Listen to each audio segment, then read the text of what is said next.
की बजाय बेरोजगारी हाथ में थमा दी। 4 साल का सैनिक देश का सैनिक नहीं हो सकता। हमें कॉन्ट्रैक्ट के सैनिक नहीं चाहिए, हमें रेगुलर नियमित सैनिक चाहिए कि हम देश में एक जय जवान अभियान चलाएंगे। रिक्रूटमेंट की जो प्रथा है, प्रोसीजर है, उसकी बहाली की जाए और जितने भी अग्निवीर हमारे देश के अंदर भर्ती किए गए हैं उनको रेगुलर सैनिक बनाया जाए। तो आप देख सकते हैं, वो दिखाएंगे उधर कि अन्याय के विरुद्ध न्याय का युद्ध, न्याय मिलने तक। तो हम ये न्याय मिलने तक ये लड़ाई लड़े। उन लोग की फरमान था, ये सेना की जरूरत नहीं थी, सेना ने नहीं चाहा था, सेना ने कोई पायलट प्रोजेक्ट नहीं किया था, सेना ने कोई स्टडी नहीं की थी, तो इसलिए उनको ये चीज नहीं चाहिए थी। सैनिकों के साथ कभी दराज में, कभी कारगिल में, कभी सियाचिन में उनके साथ होली और दिवाली मनाते हैं, अपने आप को राष्ट्रभक्त कहते हैं, देशभक्त कहते हैं। मैं कहता हूं कि वो बिल्कुल झूठ बात है।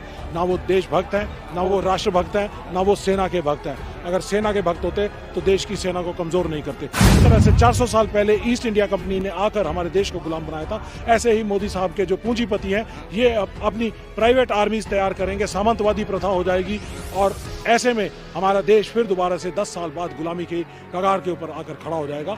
ये 1.5 लाख बच्चों को 1.5 लाख मत समझो, 1.5 लाख परिवार हैं। 1.5 लाख परिवार हमारे एम्बेसडर हैं कि युवाओं की, सेनाओं की आवाज उठा रहे हैं। 1.5 लाख एम्बेसडर अगर गांव में गली कूचे में चले गए तो मोदी जी आपकी गद्दी यहां से हिलनी निश्चित है।